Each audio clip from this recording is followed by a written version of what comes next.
I now turn over the floor to the respected chairman of North Edington, Jonathan Freeman, one of our greatest international comrades and the leader of the progressive way of Dweezian, and the leader of the North Edington Revolution.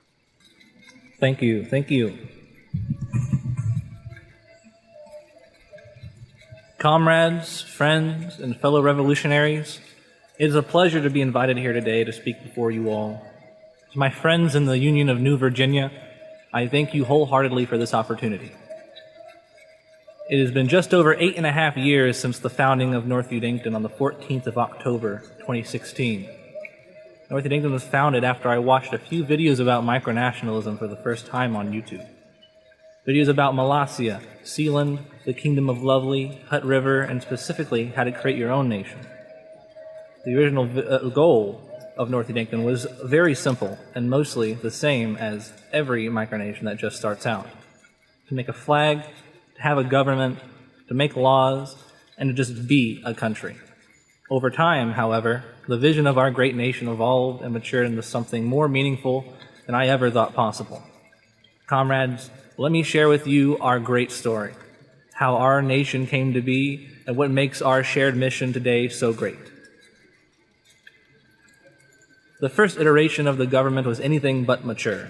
The Jonthanian regime was a cruel, despotic regime where no one had rights except for a select government officials, and the dear Supreme Leader, of course. Obviously, no one was falling heads over heels to be a part of that nation, or if they did, it was just a passing thought. That iteration of our nation had no goals, no aspirations, no purpose besides role play.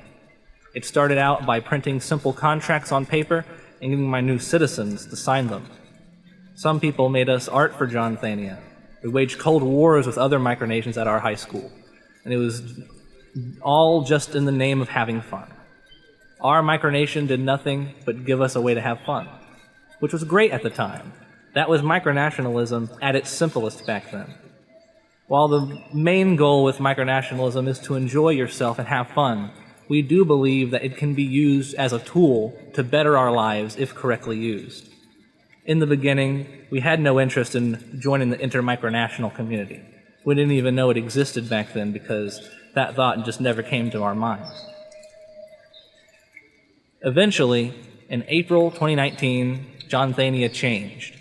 No longer were we a fascist micronation that had no idea what the word even meant. We became a kingdom under the new name of North Edington. The president became a king. While the power was still in one hand, people were given rights for the first time. Our first major decision was to join the Consus geopolitical Minecraft server. We mostly existed there for roughly 3 months, where we met many friends that we are still in contact with to this day, some of which are now citizens of North Edington. That is where our incumbent sheriff, Mr. Lynch, coined the term Kabar, meaning spiritual leader of North Edington. After that, especially after COVID, North Edington slowed down, which I heard was the opposite of most micronations during that time. For most of 2020 and the beginning of 2021, I had briefly forgotten about our great nation. I let it wither away. But in February 2021, a spark reignited in me. I had this indescribable urge to bring it back, to make sure it didn't fall into the waste bins of history. It started with the Out the Window broadcast, version 3, North Edington's live stream that records, broadcasts, and saves the footage of everything that happens in central Duquesne, the capital of North Edington. The first attempt was in February 2021, where the stream lasted for a couple weeks, but I didn't have the vision for it yet to connect into micronationalism. That all changed on April 17th, 2021. This time, the stream would focus on the ground level outside my window, and when I hit the stream button in OBS at 8:40 p.m. that night, Central Duquesne was born. We quickly began getting buildings put into the area, but it was a very slow process. For the first 2 years, we focused on purchasing miniature villages, creating roads, installing real services like watering holes for the cats and regular food dispensing, and much more. We refined the Duzen myth we created back in 2016. We began writing laws for the community of Duquesne. We established elected offices and held elections. North Yankton was really starting to reawaken. That was when, in April 2023, we decided to go international. I looked online for what the best online community of micronations was, and for the first time, the first thing that caught my eye was the gum. I first tried to join back then. When I first tried to join back then, I was offered observership. Later, when I went to apply for provisional membership, Bradley of Dullahan voiced strong criticism against us, calling our mythology fake history. This directly led to North Yankton's executive rejection from the gum at the hands of New Virginian President Simon White, then chair of the Grand Unified Micronational. This is a sad day for the realm, being rejected for a simple misunderstanding, but we did what we do best here in North Yankton. We preserved, we explained ourselves, we adapted, we took charge, and we overcame. We were considered after we spoke directly and honestly to those who originally opposed us. After that, they then respected our mission, our project. We then reapplied and became provisional members in September of 2023, later being promoted to full membership in December 2023. After this is when everything truly began.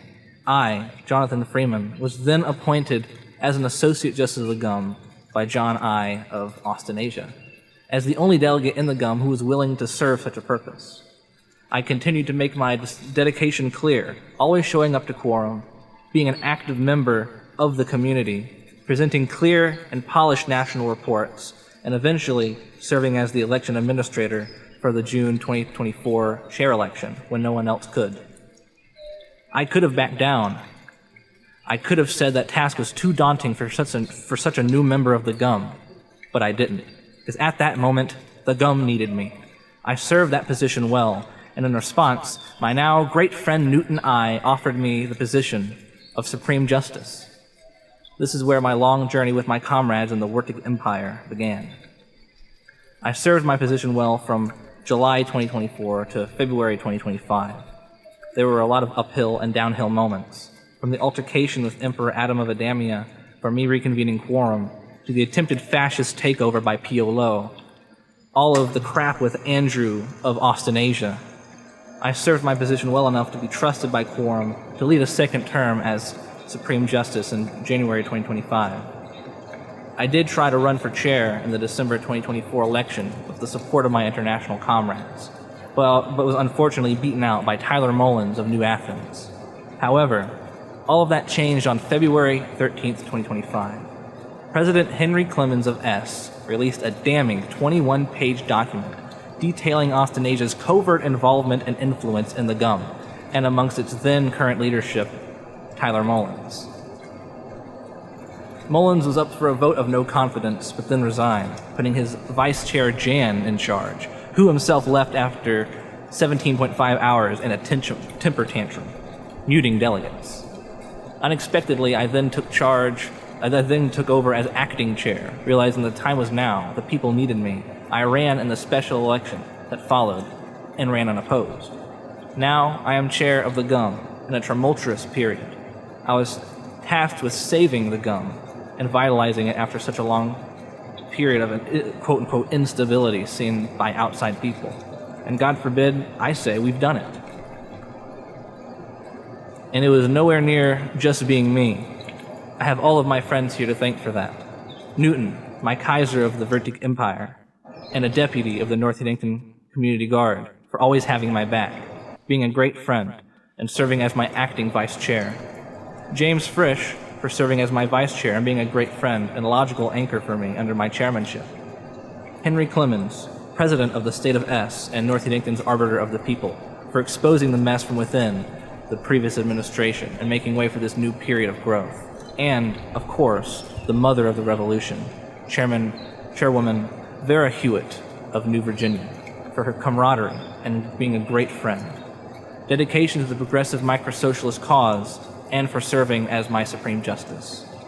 I have all of you and more to thank for that, and to thank for helping make the Grand Unified Micronational into a place where everyone is truly allowed, a GUM that shares a progressive vision. Today, North Yankton's mission is real, one grounded in material reality of its citizens. Its purpose is no longer solely to entertain its citizens. It's to truly serve them, to act as an entity to represent them. The goal of North Yankton is to slowly but surely replace the reliance on the U.S. and the broader capitalist world, as much as we can, of course, with self-sufficient practices. The North Yankton People's Revolution began on the 7th of December, 2024. I, as the king, abdicated the throne. I abolished class society and eventually founded the People's Council. This is only possible due to the unique fact that we are a micronation. It's not possible in larger states. North Yankton assimilated the evolution of class society, but it was not historically accurate. Today we are a socialist direct democracy focused on the principles of self-governance, and self-sufficiency. We are not merely simulating anymore. Yesterday we were a role-play kingdom focused on drafting laws just for the sake of it and pretending to be lords. I am not saying that we should eliminate fun from micronationalism. I am saying the opposite, that it has the possibility to be used as a frame for real self-sufficient governance while enjoying ourselves. We can still have fun, do meetings, and just have fun while doing it all. That is one of the main parts of micronationalism, after all. But it can be for a real cause that actively betters our lives. We see ourselves not as just some bunch of LARPers pretending we have our own country. No, we are defining what a state can be.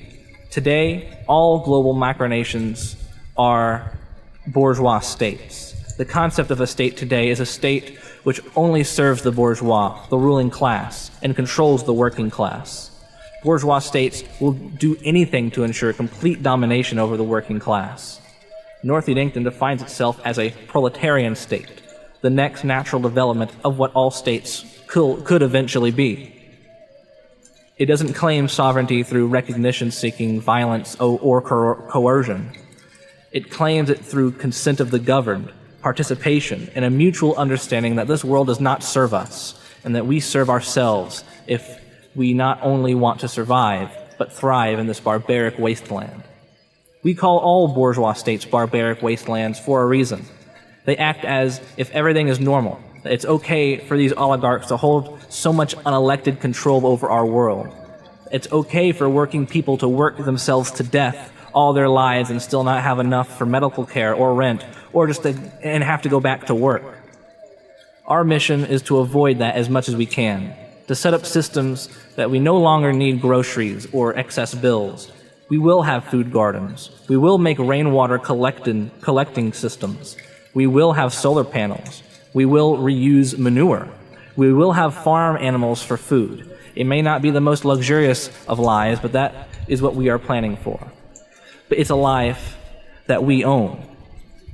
However, if we are to achieve our goals, we must understand our reality and be realists with our conditions.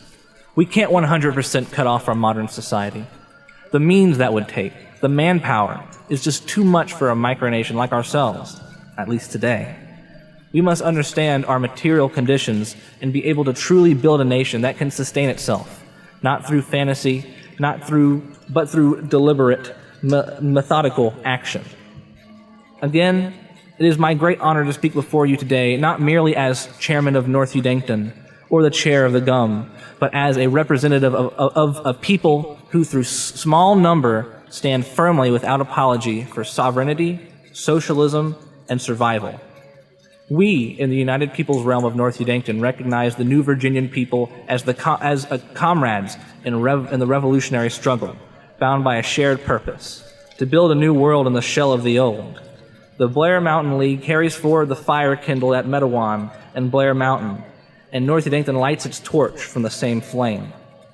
Modern North Yankton began as a critique of empire, of the bourgeois state, and of the absurdity of nations that serve capital rather than the people. But what began as critique has become reality. A sovereign state has formed. A constitution has been ratified. Land has been claimed. Food is grown in our gardens. Justice is administered by our tribunal. Safety is upheld by our community guard. And our laws are written by the people, for the people. We do not seek recognition from those who hoard power. We do not beg legitimacy from systems that exist to deny it. We are not a fiction. We eat the bread. We are real because our people live, eat, work, and govern together. We are a sovereign people who serve no master but ourselves because we say so. North Yankton exists because people willed it into existence, and because it serves them in ways that so-called legitimate nations never could and never would. In fact, micronations far surpass macronations in terms of fulfilling the Enlightenment principles of governance. We do not rule through coercion, we rule through participation. We do not claim legitimacy through bourgeois law. We do not need to follow their standards on what makes a nation real. We are a nation. Our organization of people with a shared mission to survive and to govern ourselves. Our goal is to eventually live outside the bourgeois system, not to conform within it. While we do adhere to the Montevideo Convention of Statehood, we need not let that define us. Our mission is to free ourselves from the system that keeps us working. Our mission is to take back our time, to work for ourselves, to cut off our reliance on toiling away under wage slavery as best as we can, and to live happily. To grow our own food, to collect and clean our own water, to make our power, to live our lives for ourselves, to work directly towards bettering our lives. Sure, we will need to have an income to appease the macronational empire through taxation, but there are ways to minimize how much we need to give up in order to survive, to do what we can to survive. While the macronational bourgeois states collapse under the weight of their own decadence and contradictions, we build something better, something sustainable, even if just on a small scale. We prove that even with a dozen citizens and the rubble of empire around us, we can construct a better, fairer society.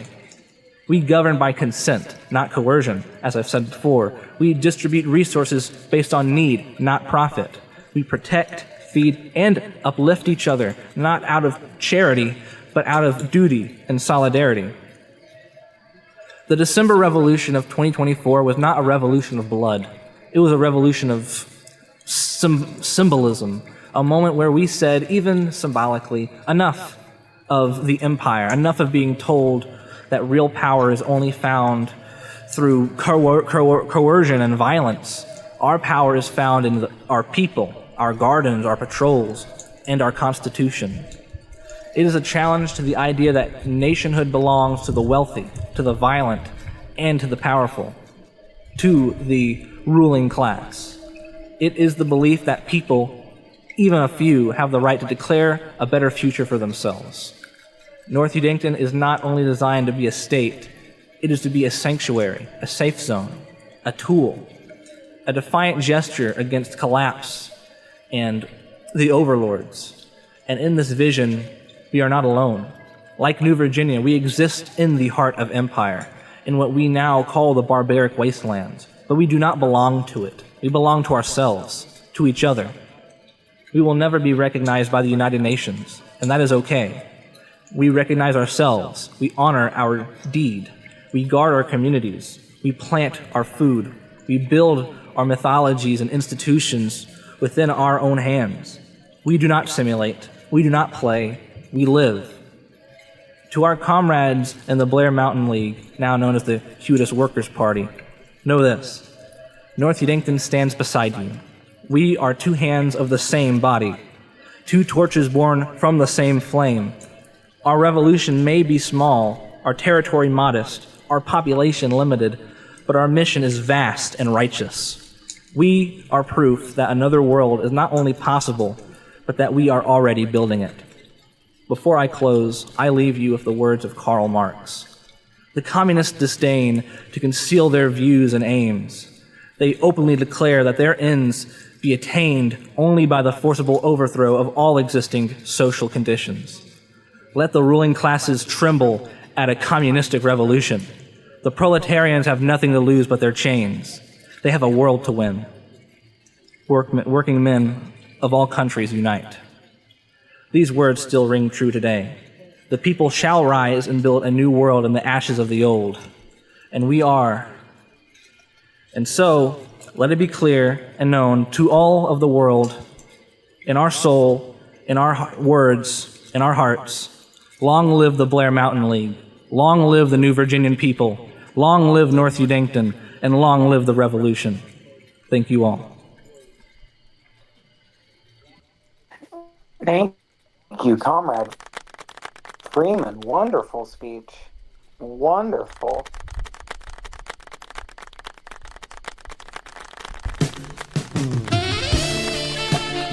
That was the wrong button. That was the wrong button. Thank you all. That was the wrong button. That was so good. You did fucking great. Wonderful speech, Mr. Chairman.